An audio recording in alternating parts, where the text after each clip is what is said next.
ఇంతవరకు ఆమె సేవకుడని తెలిసి కూడా నాకు ఇచ్చారు. దానిని బట్టి వారి తల్లిదండ్రుని వందనాలు తెలియజేస్తున్నాను. వారి అన్నదమ్ములకు కూడా వందనాలు తెలియజేస్తున్నాను. అంటే సేవకులకు ఇవ్వడానికి ముందుకు రారు, ఎందుకంటే వారి జీవితాలు చూస్తుంటారు కదా. అలాంటి పరిస్థితిలో మరి వీరు ముందుకొచ్చి మాకు ఈ జతపరిచినందుకు ప్రత్యేకంగా వారికి వందనాలు తెలియజేస్తున్నాను. అదే రీతిగా మా సేవా జీవితంలో నిజంగానే మీరు విన్నట్టుగానే పాస్టమ్మ గారు ప్రతి విషయంలో నాకు తోడుగా ఉండి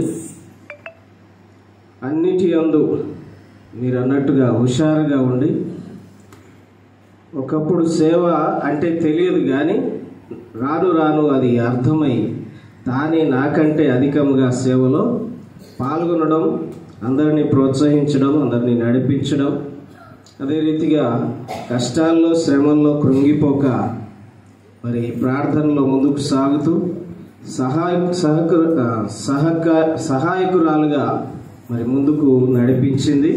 దాన్ని బట్టి కూడా చక్కని మరి జంటను దేవుడు నాకు అనుగ్రహించినందుకు కూడా దేవునికి ప్రత్యేకంగా వందనాలు తెలియజేస్తున్నాను. మరి ఈ సమయంలో మీ అందరి సమక్షాన 25 సంవత్సరాలు మరి పూర్తి చేసుకొని దేవుడు చేసిన మేళ్ళన్నింటినీ తలపోసుకుంటూ మరి దేవునికి కృతజ్ఞతలు తెలియజేయడానికి దేవుడిచ్చిన ఈ తరుణానికే దేవునికి వందనాలు చెల్లిస్తున్నాను. నిజంగా దేవుడు దీన స్థితిలో నుండి ఈ స్థితిలోనికి మమ్మల్ని హెచ్చించాడు. ఇంటర్ చదివినోడు సేవకు పనికిరాడు కదా, కానీ దేవుడు 10వ తరగతిలోనే నాకు ఛాలెంజ్ ఇచ్చాడు. 10వ తరగతి నుంచి ఇంటర్కి వచ్చినప్పుడు నేను బాప్టిజం తీసుకున్నా. ఆ తర్వాత మా నాయన ఒక మాట అన్నాడు, పులి కడుపులో పులే ఉట్టాలి అన్నాడు. ఆ మాట నన్ను సేవకు లాగింది. అలాగున సేవలోనికి వచ్చిన నాటి నుండి ఎన్నో ఆటంకాలు, ఎన్నో ఇబ్బందులు, ఎన్నో శ్రమలు, ఎన్నో మరి కష్టాలు వచ్చినా కానీ తాను నాకు సహకారిగా ఉంటూ మరి వివాహము జరిగించిన నాటి నుంచి కూడా మరి కుటుంబ సమస్యలు, మొదటిగా నాకు వచ్చిన జీతం 600 నా సేవా జీవితానికి.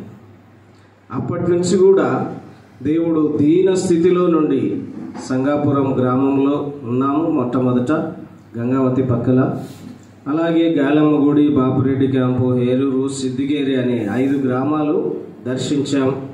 అలాగున 3 సంవత్సరాలు వివాహం అయిన తర్వాత కూడా అక్కడ చేసి తర్వాత బీడీకి వచ్చాం. ఆ తర్వాత మరి బీడీ తర్వాత నారాయణపేట, ఆ తర్వాత గద్వాల, ఇప్పుడు అచ్చంపేట.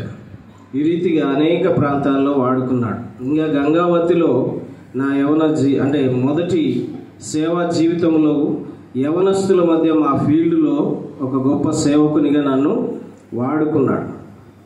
అంటే యవనస్తుల మీటింగ్స్ ఏర్పాటు చేసి అనేకులను, యవన బిడ్డలను దేవుని వైపు ఆకర్షించులాగున దేవుడు సహాయం చేసి నన్ను వాడుకున్నాడు.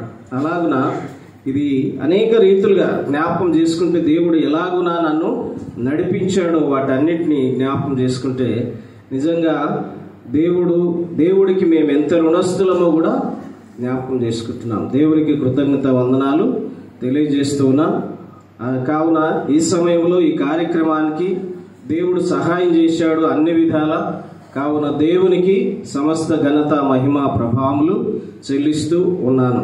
అదే రీతిగా ఈ కార్యక్రమము మరి అన్న తమ్ముడు వస్తున్నాడని తెలియగానే అన్నకు ఈ కార్యక్రమం నడిపించాలని అవకాశాన్ని ఇచ్చుటకు నేను కమిటీ మరి కరుణాకర్ సార్ను, జేమ్స్ సార్ను అడిగినప్పుడు అది మంచిదే సార్, మీరు నడిపించడం ఇంకా మంచిదని వారు సంతోషంగా అంగీకరించినందుకు వారికి వందనాలు తెలియజేస్తున్నాను. అదే రీతిగా మనవి చేసినప్పుడు అన్నగారు కూడా చక్కగా నడిపించడానికి సంతోషంగా అంగీకరించినందుకు అన్నకు కూడా వందనాలు తెలియజేస్తున్నాను. మరి ఈ సందర్భంలో మరి దేవుని వాక్య సందేశం ఇవ్వడానికి శంషాబాద్ నుంచి జోయల్ సార్ని నేను అనుకున్నాను. ఆయనను అనుకోగానే ఫోన్ చేసినప్పుడు సార్ మీకు ఎట్లుంది, ఫ్రీగా ఉంది అని అడిగిన. ఏముంది అని అడిగినాడు. సార్ ఇట్లా సిల్వర్ జూబిలీ ఉంది అని అనగానే వస్తానులే అని అన్నాడు. వెంటనే ఏమీ అనలేదు, మళ్ళీ ఆటంకం అనలేదు. కావున సంతోషంగా అంగీకరించి సకాలంలో మన మధ్యకు వచ్చి బస్సు ప్రయాణంలో, దూర ప్రయాణం, ఈ వయసులో ప్రయాణం చేయడం కొంచెం కష్టమే, కానీ మరి అయ్యగారు మమ్మల్ని ప్రేమించి మరి ఈ రీతిగా మరి చక్కని సందేశాన్ని అనుగ్రహించినందుకు వారికి మా కుటుంబ పక్షాన హృదయపూర్వక వందనాలు తెలియజేస్తున్నా. అదే రీతిగా మరి మా కుటుంబ సభ్యులు వచ్చినందుకు వారికి కూడా వందనాలు తెలియజేస్తున్నా. అదే రీతిగా పాస్టమ్మ గారు, వారి బంధువులు, అన్నదమ్ములు, అదే రీతిగా వారు నిన్నటి నుంచే మా మధ్య ఉన్నారు. మాకు అన్ని విషయాల్లో సుందరాజు బావ ముందుండి నడిపిస్తూ, సహకరిస్తూ, అన్నిటికీ ముందుగా ఉండి సహకారం ఇచ్చాడు. కావున వారికి అందరికీ కూడా నా యొక్క హృదయపూర్వక వందనాలు తెలియజేస్తున్నా. అదే రీతిగా దైవ సేవకులు, మరి నేను మొదట ఏమో మనకు భారం అవుతుందేమో అని ఆలోచన కలిగి వీరిని ఆహ్వానించలేదు. వాళ్ళకి ఇద్దరికి చెప్పిన, అన్న మిమ్మల్ని ఏం మీరు పిలవడం లేదని కూడా చెప్పిన అనుకున్నా. కానీ ఈ నిన్నటి దినమున మరలా మరి ప్రేరేపణ వచ్చి పిలవగానే వారు సంతోషంగా అంగీకరించి ఉదయకాలమున నేను ఫోన్ చేసిన, వారు వెంటనే అంగీకరించి మరి వచ్చి ప్రార్థనలో పాల్గొని మమ్మల్ని సంతోషింపజేసినందుకు దైవజనులందరికీ కూడా నా యొక్క హృదయపూర్వక వందనాలు తెలియజేస్తున్నాం. మీరందరూ కూడా మేము మరి ప్రతి ఒక్కరికి ఫోన్ చేసినప్పుడు మీరందరూ కూడా సంతోషంగా పాస్టర్ గారి కార్యక్రమానికి రావాలి అని మీరందరూ కూడా వచ్చి పాల్గొని కార్యక్రమాన్ని విజయవంతం చేసినందుకు మీకు వందనాలు.